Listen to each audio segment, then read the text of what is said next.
Yeah, so I missed Monday, but today we're back, we're banging, and we're going to be looking at creating jump functionality. So with jumping, there's a lot that we need to think about. I want to create like a Mario style jump, but instead of yapping about everything, let's just get straight into it and start developing the functionality, and we'll talk about it as we go. So to start, we need to consider input. I'm going to be building on top of the project which I made in the last video, which is regarding the player movement. So if you want to see the base functionality for what I did there, just check the last video out, come back, it's really not that hard. But to start, I'm going to go into my player input map. I'm going to click the plus button, it'll create a new action, and on this I'm going to select button, I'm going to rename it to jump, I'm going to expand that, and then on my binding, I'm going to click path, listen, press the space bar, click that, and then I'm going to save the asset. So I'm going to be doing a rigid body jump for this video, and we'll look at doing a character controller one a bit later on. So firstly, in order to actually be able to jump, we need to make sure that the player is on the ground. So we're going to start by creating the logic to check if they are on the ground.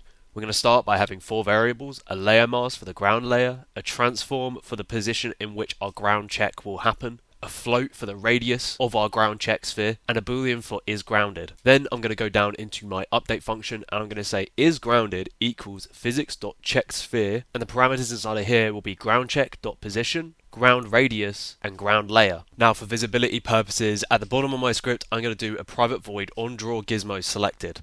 Inside of here I'm going to say if ground check is not equal to null, gizmo.color equals color.yellow, doesn't really matter what color, and then gizmo.draw wire sphere of ground check.position by ground radius. So this on draw gizmo is mainly just so that you can see the size of the sphere which you're using to check for if the player is grounded. So now we just need to set up the ground layer and the ground check sphere for our player. So I already have a parent object called ground, which I'm going to apply this to. It really doesn't matter what your ground object is. I've just got this because it was an asset that I liked that was free. So when I click on my ground object, at the top right you'll see it has layer default. I'm going to click on that drop down, go add layer, and then I'm going to add it on layer 3, doesn't matter which one you do it to, but I'm just going to type in ground here. Then I'm going to re-click on ground again, and then set its layer to ground. You'll have a little text box come up which asks if you want to apply this to its children as well. I'm going to click yes, and it will apply this layer to all of the child objects of this object. Alright, cool. Now I'm going to create a new empty game object underneath our player, and I'm going to call this ground check. I'm going to position this at the bottom of the player's capsule. We assign our ground layer to ground and our ground check object to our ground check, and then I'm going to set our ground radius to 0.1. Now let's test this out. Let's move the player up a bit, press play, and then you should see that while we're up in the air, our is grounded boolean is false, and as soon as we hit the ground, it is true. And we can keep lifting him up and down and see this effect take place.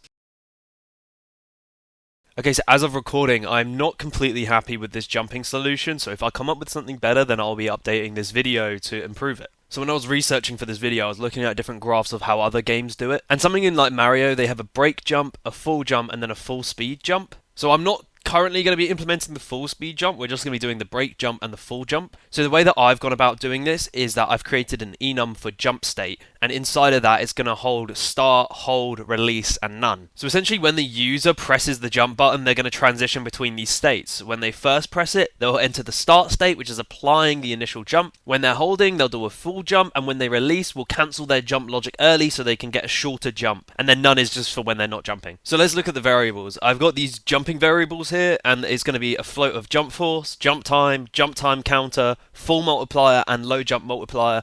And I've also got a boolean for stops jumping. And below all of this, I've got a reference to our jump state called current jump state. So in the start method, I'm just simply doing jump time counter equals jump time. And then if we go into the update, you'll see that underneath my ground check, I've got a little if statement for if the player is grounded, that jump time counter equals jump time.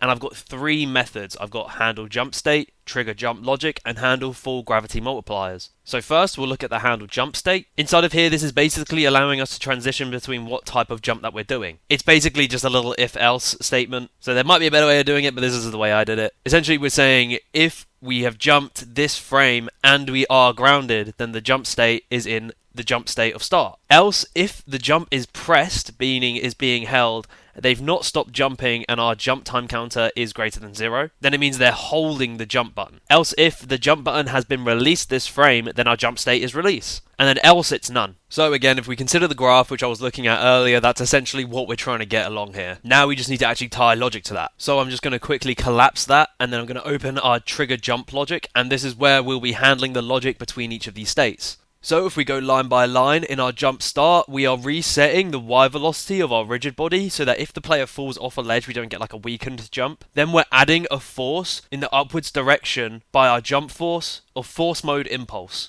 As the jump has just started as well, we're setting our stopped jumping boolean to false, and our jump time counter is going to equal our jump time. So that sets our initial velocity. Now if the player is holding, we're going to keep applying a force in the upwards direction by force mode of velocity change, and we're going to take away our jump time counter by our time.delta time. This will limit how long we can be jumping for. Because obviously in our handle jump state for jump state.hold, the jump time counter has to be greater than 0. Then for our jump state of release, our jump time counter is going to equal 0 and stop jumping will be equal to true, as we're no longer adding a force to our player, meaning our jump will stop. And then jump state none, guess what? Does absolutely fucking nothing. And then finally, I'm going to be adding some gravity multipliers for handling whether or not we've done a low jump or a high jump. This will basically make it so that we spend more time at the apex and then drop down really quickly. You'll see this in games like Mario as well. But this also works vice versa, so if we've let go of jump early, then we'll get our low jump multiplier and the gravity will be applied quicker. So here it's if the rigid body's velocity.y is less than 0, meaning if they're falling, then the rigid body velocity will plus equal vector3.up multiplied by physics.gravity.y multiplied by the full multiplier subtracted by 1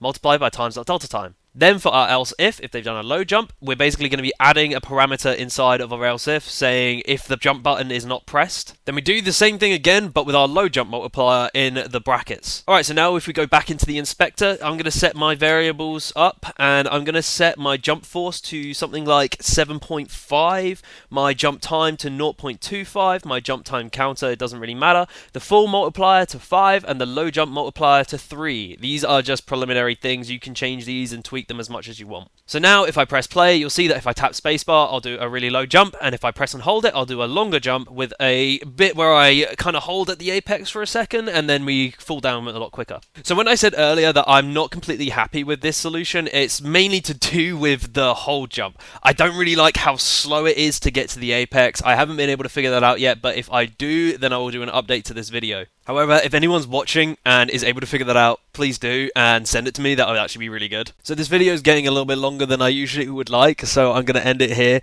There is still another thing that I would like to add, which we're going to have a whole separate video on, and that is coyote time. Coyote time is a really, really good piece of logic to add when you're doing a game like a platformer. It essentially is a little bit of a jump buffer for when the player falls off a ledge, because it just makes the jumping feel a lot smoother within your game, but that'll be a whole separate topic on itself. But yeah, anyway, I hope you enjoyed the video, and I'll speak to you soon.